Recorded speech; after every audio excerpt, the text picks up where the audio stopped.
Namaste everyone. A very happy Women's Day to all the gorgeous women out there. The theme for this year's Women's Day is Challenge to Change. And I feel this change has to be holistic. Don't you feel so? So I am here at my friend's clinic, Mrs. Soumya Gada, who is one of the top psychologists of Indore. Hi Soumya. And Soumya is going to talk about the psychological changes or the internal changes that have to be brought about. And I'm going to cover the diet and the आहार, निद्रा, व्यायाम, इस part पे मैं बोलने वाली हूँ. So all the best to us. Window to good health. Okay, so आजकल ये बहुत अलग अलग आ रहा है. There are so many diet programs going on. कोई कहता है 2-2 घंटे में खाओ, कोई कहता है सिर्फ 2 मील्स इंपॉर्टेंट है. Somebody is getting into intermittent fasting and we have patients asking us कि इसमें से क्या सही है. मैम, मैंने क्या करना चाहिए ताकि स्थौल्य, विच इज़ द बिगेस्ट बीमारी, ओबेसिटी ऑफ टुडे, उसको कैसे, how to deal with it. या so all these programs are working, all these programs are fine. Weight loss बहुत हो रहा है, people are feeling nice, they are looking good in their selfies, they are looking good on social media, but is it healthy? या so in Ayurveda there is something known as कोहरुक. कौन अरुक या कौन healthy है? तो इसके बारे में ये 3 टर्म्स आए हैं: हितभुक, मितभुक एंड ऋतुभुक.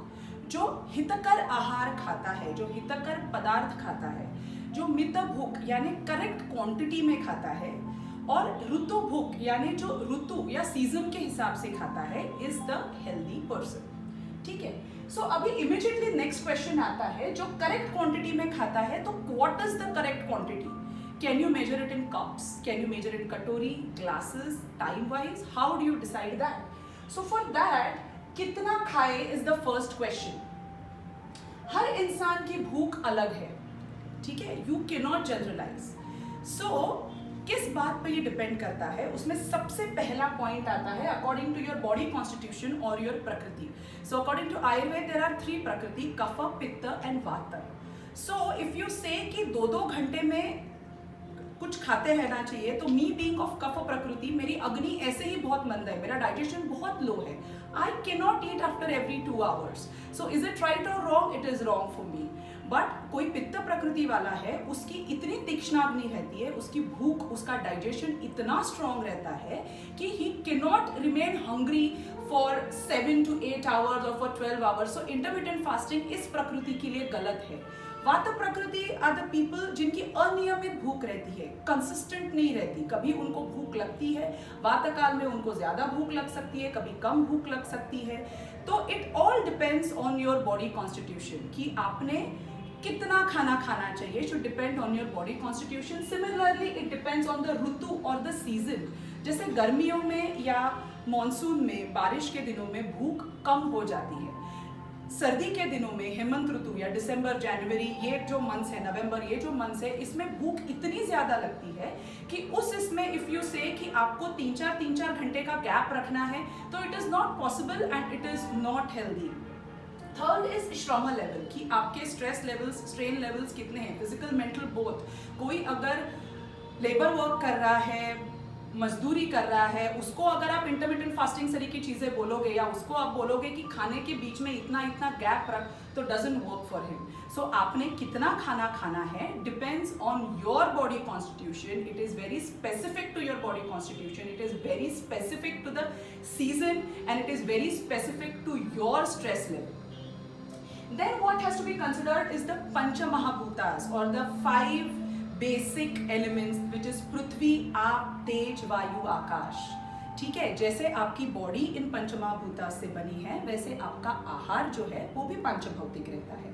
अगर आप नारियल पानी पीते हैं तो वो जल महाभूत प्रधान है, पानी से, वाटर एलिमेंट से प्रधान है. वो आपकी बॉडी में जाके रक्त, रस, सरी के धातुओं का पोषण करेगा. लेकिन अगर आप खारक या ऐसे कोई पार्थिव घटक, सॉलिड अर्थ एलिमेंट वाला फूड खा रहे हैं, तो वो आपके मसल्स या आपके बोन्स पे काम करेगा. इफ यू ईटिंग जिंजर या ब्लैक पेपर, दिस इज तेजभूत प्रधान पदार्थ है ये, तो वो अंदर जाके अग्नि संदुक्षण या आपका डाइजेशन इंप्रूव करने का काम करेगा. So what is exactly required by your body at that time? अगर आपको हेवीनेस फील हो रहा है, तो राइस पॉप्स या ज्वार के पॉप्स जो आकाश महाभूत से प्रधान है, ऐसे इसमें आपको हल्कापन महसूस होगा. So the diet has to be very specific according to your body requirement, according to the ritu. Just because digestion, more better digestion is expected, इसलिए मैं अगर ब्लैक पेपर और जिंजर आपके डाइट में डाल दूंगी in summers, then it won't work that way. Then I have to you have to listen to your body and the time has to be different. उसको पित्त काल में यूज नहीं करना है, उसको वात या कफ के काल में बहुत स्मार्टली यूज किया जा सकता है. Next comes is point that has to be considered कितना खाए में, इज योर स्टमक. अगर आप आपके स्टमक को 4 पार्ट्स में डिवाइड करते हैं, सो पार्थिव घटक जो रहते हैं, जो हेवियर टू डाइजेस्ट रहते हैं, वो 2 भाग भर के, ये पार्थिव घटक 1 and 2. 1 part should be full of जल महाभूत. Then it can be कड़ी, पतली दाल, juices, water, coconut water, whatever. So 1/4 part should be filled with that and 1/4 part should be left empty. हम लोग मराठी में कहते हैं तड़स लागेपर्यंत खाऊ नका, सावकाश खा. So it is leave some empty space for the food and water to mix and have a good digestion. ये हुआ कितना खाए. नेक्स्ट आता है कब खाए. भूख लगने पे खाएं. There is no specific rule कि इतने घंटे में खाओ या इतनी बार खाओ. It doesn't work that way. It can not be consistent. You have to eat when you feel hungry. एक लगभग अगर देखा जाए तो 3 से 4 घंटे में खाना अच्छे से डाइजेस्ट होता है. It is very simple. When you are cooking rice, एक चावल पकने आया है, वो पकते पकते अगर आप 1 मुट्ठी उसमें कच्चा चावल डाल देंगे तो ना वो चावल सही से पकेगा, ना ये चावल सही से पकेगा. सो पहला चावल या पहला खाया हुआ खाना अच्छे से पक जाने दीजिए. Then comes the chance to have the next meal. So कब खाएं. भूख लगने पे पहला खाया हुआ खाना पूरी तरीके से पच जाने के बाद नेक्स्ट मील खाएं. थर्ड पार्ट इज क्या खाएं में. It is very simple. It has to be षड रसात्मक. 6 के 6 रस या टेस्ट. मधुर इज स्वीट, आम्ल, कटु, तिक्त, कषाय और लवण. ये 6 रस जो हैं वो 6 के 6 रस आपके खाने में आना जरूरी है. लास्ट इज क्या ना खाए, क्या नहीं खाना चाहिए in a good diet program. Is first is अनशन. पूरी तरीके से खुद को स्टार्व करना इज रॉन्ग. बहुत दिनों तक उपवास करना इज रॉन्ग. सेकेंड इज अध्यशन. पहला खाना पच जाने से पहले ही नेक्स्ट मील खाना इज अध्यशन. ये वर्ज्य माना गया है आयुर्वेद में. Third is समशन. समशन यानी एक हितकर और अहितकर पदार्थ साथ में खाना, जैसे कि गरम गरम खिचड़ी और ठंडा दही कभी साथ में नहीं खाना चाहिए. Fourth is विरुद्धाशन. 2 ऐसे पदार्थ जो आपस में विरुद्ध गुण के हैं उनको साथ में खाना, जैसे फ्रूट और दूध, ये कभी भी नहीं साथ में खाने चाहिए. I am strictly against any kind of milk shakes. The only fruit you can have with milk is mango. So these are the points that you have to follow. So understand and listen to your body. Your body gives you very clear indications क्या खाना चाहिए, कब खाना चाहिए. The craving जिस चीज़ की हो रही है, that tells you कि किस एलिमेंट की, पृथ्वी, आप, तेज, वायु, आकाश में से कौन से एलिमेंट के लिए बॉडी क्रेव कर रही है. Opt for the healthier option and have it. Okay, hi, I'm Soumya. In continuation to what Veena had been telling us regarding the diet and when we're talking about holistic well-being, I would like to share my views on psychological well-being. Before we come to that, we're talking about the theme this year is challenge to change. So why is change difficult? How I understand it is that our brain is wired naturally to avoid the unknown. Survive karna is more important. Self-preservation is more important. So the moment we see any change, we perceive any change, we come in that zone of self-preservation. तो naturally anxiety feel होती है, naturally stress build up होता है कोई भी change जब foresee करते हैं. पर जब psychological well-being की बात करते हैं, holistic well-being की बात करते हैं, तो it is always about some self-improvement. अगर already you are totally satisfied with yourself, you're totally fulfilled with your life, you have reached that self-actualization phase, no change would be required. But I assume this rarely happens.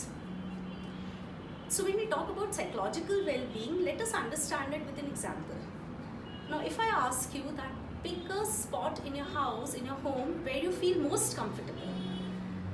So, for example, you say there's this place in my room, there's this sofa in my room where I feel very comfortable sitting there. I spend time with myself, I read a book there, I pamper myself. It's more of my self therapy zone. Now, if I ask you to stay there for half an hour every day, or I ask you to sit there throughout the day, gradually you would start, the spark would get low, you will lose the spark. उतना मज़ा नहीं आएगा उतनी देर बैठ के, क्योंकि जो purpose था रिलैक्सेशन का वो पर्पस तो फुलफिल हो गया. अब क्या करें, you feel lost. Same happens with us women specially. एक एज के बाद we tend to lose the purpose because we have been condition, we have been giving our purposes, we have been condition with our social rules कि इस as की females या इस as की women को ये करना होता है, इस एज में आके अपने को ये करना है. थोड़े से बड़े हुए, शादी हुई, फिर बच्चों को संभालना है, फैमिली संभालना है. Gradually there comes a time when we don't see any purpose which is very dominant, which is very active, and that is the time we start feeling a little clueless. So if we have to find a purpose, generally what we see is that we are able to see the need कि कोई purpose चाहिए life में, कुछ तो M होना चाहिए, रोज़ का agenda होना चाहिए. पर कुछ ट्रैप्स हैं जिसमें हमेशा फंस जाते हैं. सब समझते हुए भी, सब जानते भी हुए भी, luckily we have so much of information like with us, everybody is there to share their views with us, so we have all the information and knowledge, but then also we tend to fall in these traps. So the first trap I would like to talk about is perfectionism. जो भी काम करो अच्छे से करो, 100% करो. You have to be this ideal self. People have to be, your family has to be ideal. We have this unsaid need to be perfect. Whatever the reason, maybe our nurturing, maybe that is our innate nature, but we tend to do things perfectly. And perfectionism is a myth. According to me, there's nothing like perfectionism. Improvement up to an extent, maybe we need to understand where to draw a line. इतना improvement ठीक है, ये improvement की तरफ है. पर इससे ज़्यादा खुद से डिमांड क्रिएट करा तो वो perfectionism की तरफ जाएगा, जो कि कभी फुलफिल नहीं होगा.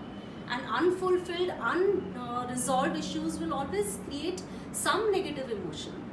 So aiming for perfection and a functional approach is aiming for betterment. दूसरा ट्रैप आता है avoidance of conflict. ठीक है, मुझे नहीं अच्छा लग रहा है, कोई बात नहीं, पर कम से कम घर में शांति है. कोई बात नहीं, एटलीस्ट माई पार्टनर सेटिस्फाइड. कोई बात नहीं, अगर फ्रेंड्स के साथ थोड़ी अनबन हो रही है, but if I speak up, maybe I lose that friend, so it's okay, I don't speak up. So we try to avoid conflict. This is generally seen with women. It's okay, you like to have things to be at the peaceful level, but at what cost? If it is a win-win situation, it's okay. You are also happy, the other person is also happy, fine.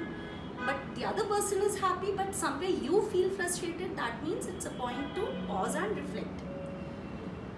Then what comes is, we like to be master of all. So we like to have control over everything. ये भी कर लेंगे, वो भी कर लेंगे, ये भी अच्छे से करना है, वो भी अच्छे से करना है, और सब करना है, क्योंकि ऐसे कैसे कि कुछ करना नहीं आता है या नहीं कर सकते हैं. कोई नारी शक्ति मतलब अगर ठान लिया तो करके ही दिखाएंगे. So you don't need to prove yourself every time. If you are happy doing it, again, obviously you have to do it, you do it. But if you're not happy after doing it, you don't find that fulfillment, you don't need to prove yourself every time. Yeah. So Samya, moral of the story is कि a change has to be there, but the change has to be holistic, right? And we have to challenge ourselves each day, and this change should not be drastic. It should be one step at a time, something that is achievable, something that is sustainable, and something that is going to give you immense peace, pleasure and happiness.